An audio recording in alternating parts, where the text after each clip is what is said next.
Pas un homme. Ah pardon. non, je ne sais pas ce qui vous fait dire que je suis un homme, mais je ne suis pas un homme. Votre apparence. Ah bon? Nous sommes à 1 mois de la rentrée des classes et vous n'avez rien vu venir malgré nos avertissements.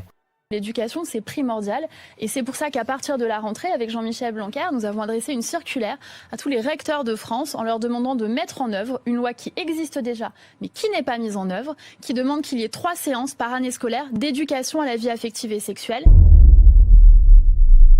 Je suis médecin, j'ai été chef de service en pédopsychiatrie pendant 35 ans, professeur associé de psychologie de l'enfant, et je parle aujourd'hui au nom d'un groupe de professionnels de l'enfance, lanceurs d'alerte, très inquiets de ce qui attend les enfants et les adolescents si nous ne nous mobilisons pas. Je pense qu'il faut profiter de cette porte entrouverte pour y glisser la question aussi de l'orientation sexuelle et de l'identité de genre. Ok, je suis obligé de faire une petite parenthèse, suivez-moi bien, c'est très important. Alfred Kinsey était un scientifique obsédé par l'homosexualité et l'adultère qui mena une célèbre recherche sur la sexualité des hommes, puis des femmes, ce qui donnera une Bible à laquelle les médias rendent encore hommage aujourd'hui. Le rapport Kinsey, qui fut par ailleurs financé par les Rockefeller. Mais ce que ne vous disent pas Slate.fr, Mademoiselle ou Psychologie, lorsqu'ils vantent les mérites de ce psychopathe, c'est que Kinsey forma des pédophiles à violer des enfants et à tenir des notes sur chaque aspect du viol. Table 34, a 4-year-old child. 26 orgasms in 24 hours. That's an around-the-clock experiment.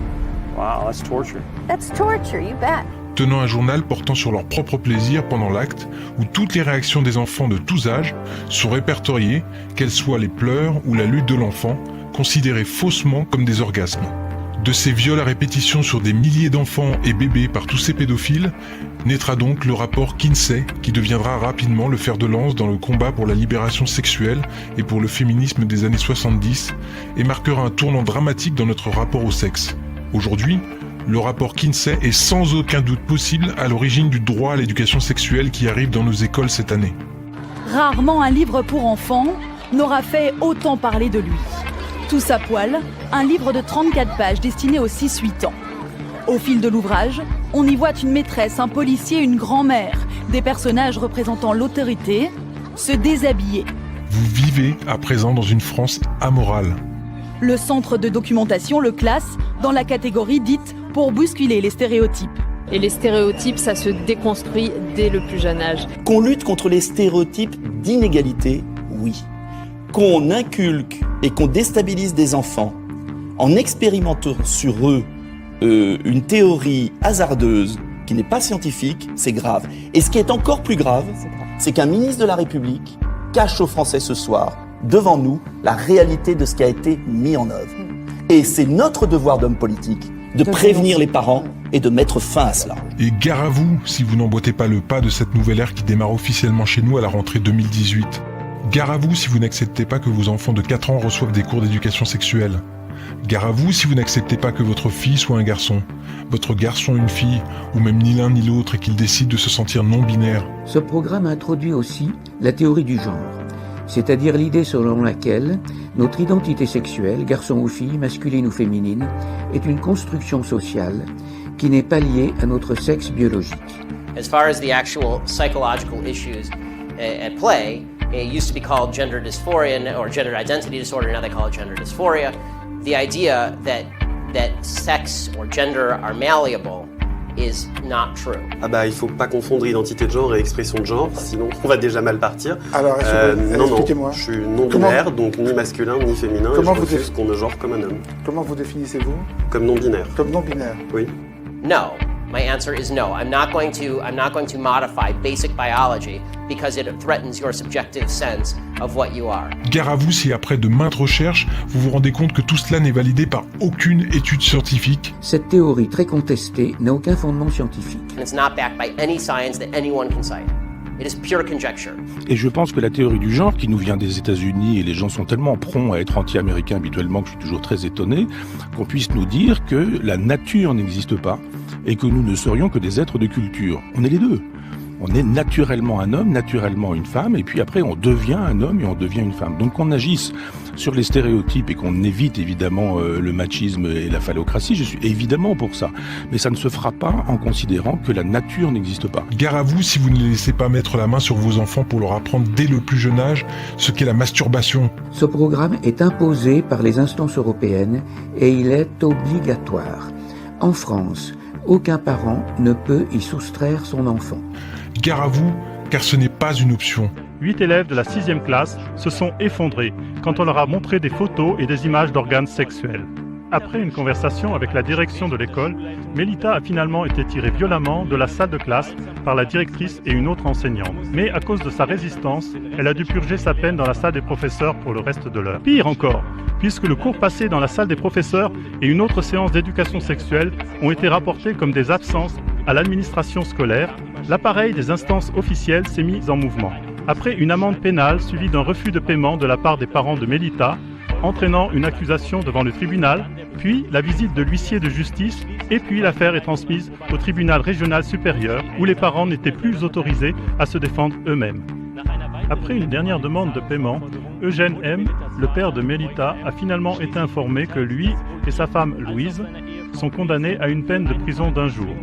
Et ils ont été priés de prendre contact volontairement avec le tribunal responsable. Comme Eugène M. était convaincu de son innocence, il a refusé de s'y plier et il a donc été emmené par des agents pénitentiaires et finalement emprisonné. Sa femme, Louise, enceinte, a fait l'objet de la même sentence. Il reste à voir comment les autorités procéderont à son égard à cause de sa grossesse.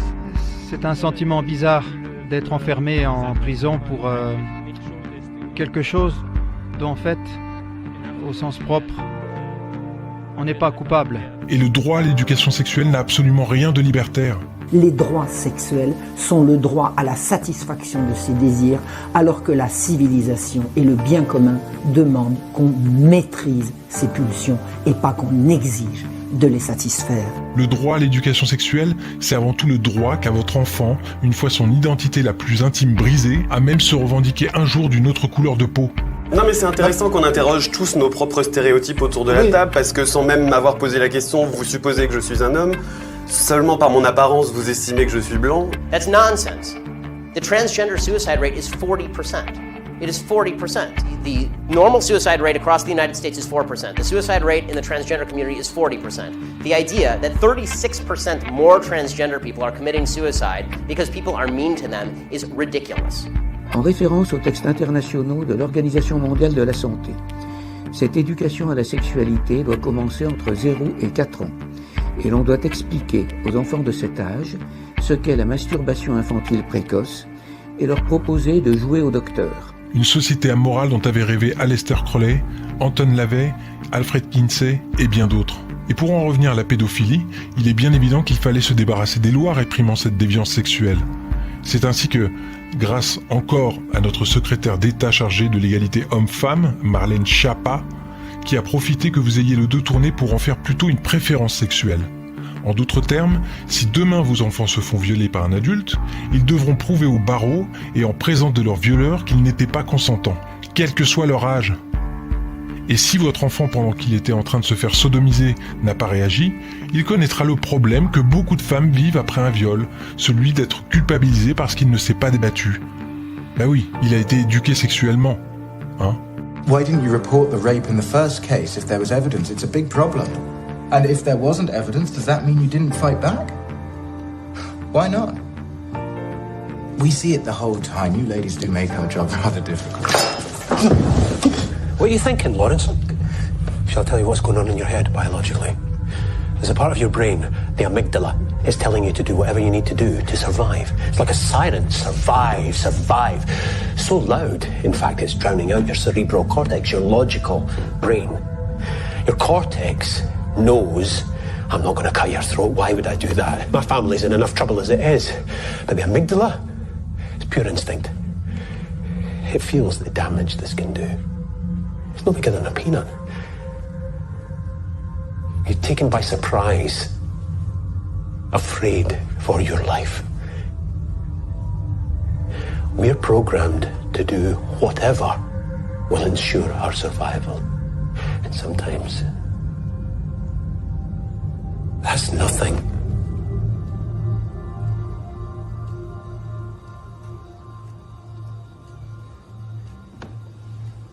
I think you've made your point.